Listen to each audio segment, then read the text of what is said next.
Welcome back to Capital Catch Up, the podcast where we sift through the noise to bring you the signal from Washington. I'm Victor. And I'm Lenny. It is a packed week on the Hill, Victor. We are looking at a massive slate of activity from late January through the first week of February 2026. We've got appropriations battles, a significant push for police reform through technology, and some truly explosive committee reports regarding two very famous political figures. Explosive is the right word, Lenny. But before we get to the political fireworks, let's follow the money. We are deep in the weeds of the fiscal process. The House is moving on H.R. 7148, the Consolidated Appropriations Act 2026. That's right. This is the omnibus vehicle intended to keep the government lights on. For our listeners, Consolidated Appropriations is Congress speak for bundling several different spending bills into one giant package to ensure passage.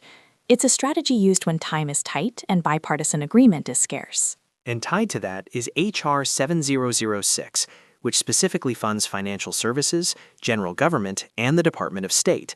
Now, why does this matter to the average American? These bills determine everything from passport processing times to small business loans.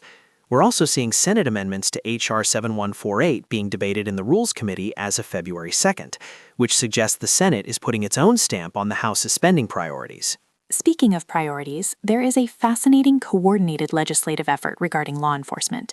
We're seeing H.R. 2189, the Law Enforcement Innovate to De-Escalate Act, alongside H.R. 4242, the Innovate Less Lethal to De-Escalate Tax Modernization Act. This is a really interesting approach, Lenny.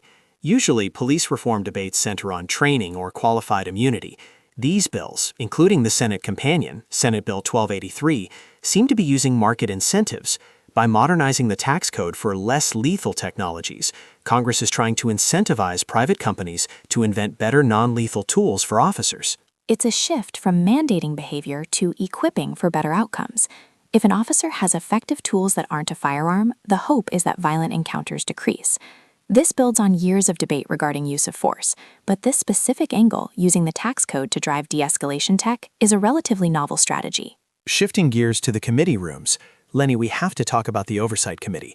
The schedule for February 2nd lists reports recommending the House find both William J. Clinton and Hillary R. Clinton in contempt of Congress. This is rare territory. House Joint Resolution 142 is on the docket, but those contempt reports are the headline grabbers. For those wondering, contempt of Congress is a formal declaration that an individual has obstructed the legislative work of a committee, usually by refusing a subpoena. Exactly. If the full House votes to approve these reports, it refers the matter to the Justice Department for potential prosecution. Historically, this is often a symbolic flexing of muscle, but given the names involved, this signals an incredibly high-temperature partisan environment in the 119th Congress. It certainly does. But while the cameras are focused there, the Veterans Affairs Committee is doing heavy lifting.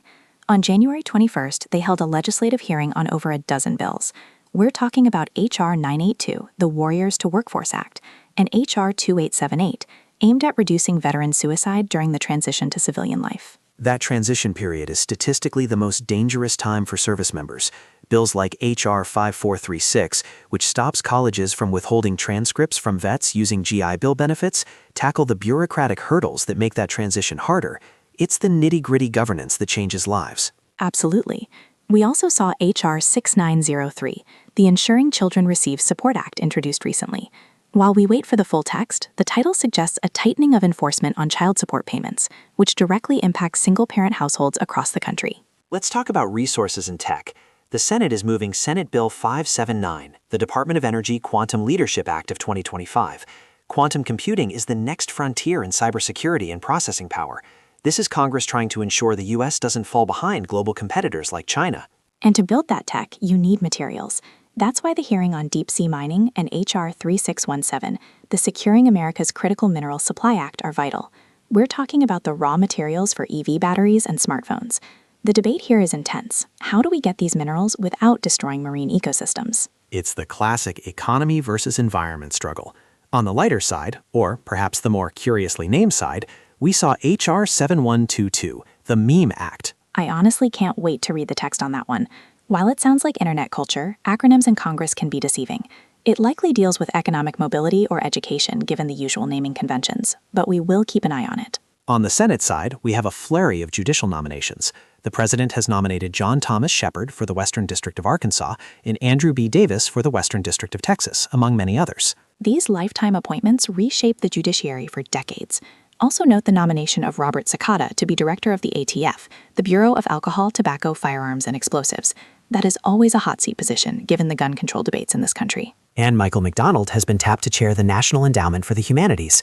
From federal judges to cultural endowments, the administration is trying to fill vacancies rapidly. Finally, looking at the congressional record from late January through February 4th, specifically Volume 172, numbers 21 through 25, we see the sheer volume of procedural grind.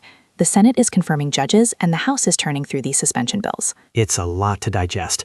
So what should you watch for in the coming days? 2 things. First, watch the vote count on HR 7148. If that appropriations package stalls, we could be looking at a shutdown threat. And second, keep an eye on House Joint Resolution 142 and the contempt votes. If those hit the floor, expect political rhetoric to reach a boiling point. That's all for this week's Capital Catch-Up. Thanks for listening. Stay informed, and we'll see you next time.